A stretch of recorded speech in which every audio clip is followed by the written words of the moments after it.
இளைஞர்களுக்கு பகுத்தறிவும் சுயமரியாதையும் தேவை என கூறியவர் அறிஞர் அண்ணா.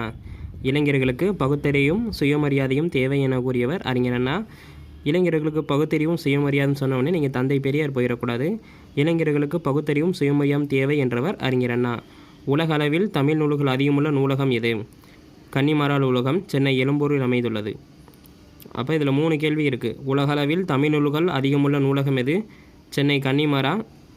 எந்த இடத்துல இருக்குன்னா சென்னை எழும்பூரில். உலக சிட்டுக்குருவிகள் தினம் என்று அனுசரிக்கப்படுகிறது? மார்ச் 20. அப்போ உலக சிட்டுக்குருவிகள் தினம் மார்ச் 20. விசித்திர சித்தன் என அழைக்கப்பட்ட மன்னன் யார்? முதலாம் மகேந்திரவர்ம பல்லவன்.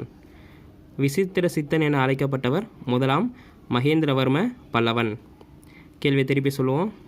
இளைஞர்களுக்கு பகுத்தறிவும் சுயமரியாதையும் தேவை என கூறியவர் அறிஞர் அண்ணா. உலகளவில் தமிழ் நூல்கள் அதிகமுள்ள நூலகம் கன்னிமாரா சென்னை எழும்பூரில் அமைந்துள்ளது. உலக சிட்டுக்குருவிகள் தினம் மார்ச் 20 கடைபிடிக்கப்படுகிறது.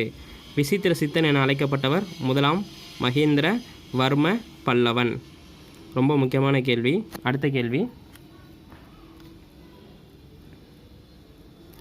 இத்தாலி நாட்டு பயணி ஃபிலினி தம் குறிப்பில் யார் கொற்கை முத்தை அணிந்ததாக பதிவு செய்துள்ளார்? இத்தாலி நாட்டு பயணி ஃபிலினி தன்னுடைய இயற்கை வரலாறு என்னும் நூலில் கிளியோபாட்ரா கொற்கையின் முத்தை அணிந்துள்ளதாக பதிவு செய்துள்ளார். சிந்துக்கு தந்தை என போற்றப்பட்டவர் யார்? மகாகவி பாரதியார்.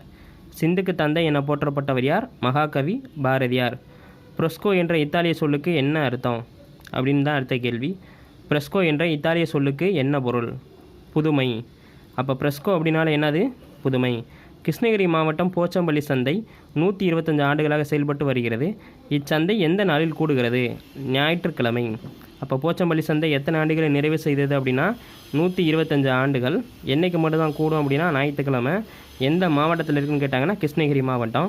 ப்ரெஸ்கோ ஓவியங்கள் இத்தாலி சொல்லில் என்ன அர்த்தம் அப்படின்னா புதுமைன்னு அர்த்தம். சிந்துக்கு தந்தை என அழைக்கப்பட்டவர் யார் அப்படின்னா மகாகவி பாரதியார். இத்தாலி நாட்டு ஃபிலினி தம் குறிப்பில் யார் கொற்கை முத்தை அணிந்ததாக பதிவு செய்துள்ளனா கிளியோபாட்ரா. இத்தாலி நாட்டு பயணியான ஃபிலினி எழுதிய நூல் இயற்கை வரலாறு. அப்போ இயற்கை வரலாறு என்னும் நூல் யாரோடதுன்னா ஃபிலினியோடது. ரொம்ப முக்கியமான கேள்வி இந்தாண்ட இருக்கிறது. அப்போ இந்த சைடு ஃபுல்லாகவே கொஞ்சம் ஹிஸ்ட்ரியும் தமிழும் கலந்து கொடுத்துருக்கோம். அதே பக்கத்துக்கு இங்கிட்டு உங்களுக்கு 9th புத்தகத்தில் தமிழிலிருந்து கொஷின்ஸ் கொடுத்துருக்கோம். 9th 6th எல்லாமே கலந்து கொடுத்துருக்கோம். கேள்வி நம்பர் 4 வந்து பார்த்திங்கன்னா பல்லவ பேரரசு. பல்லவ பேரரசில் விசித்திர சித்தன் என அழைக்கப்பட்டவர் முதலாம் மகேந்திரவர்மன். முதலாம் மகேந்திரவர்மன் காஞ்சிபுரத்தை மையமாக கொண்டு ஆண்டார். ரொம்ப முக்கியமான கேள்வி, இதெல்லாம் ஞாபகம் வச்சுக்கோங்க.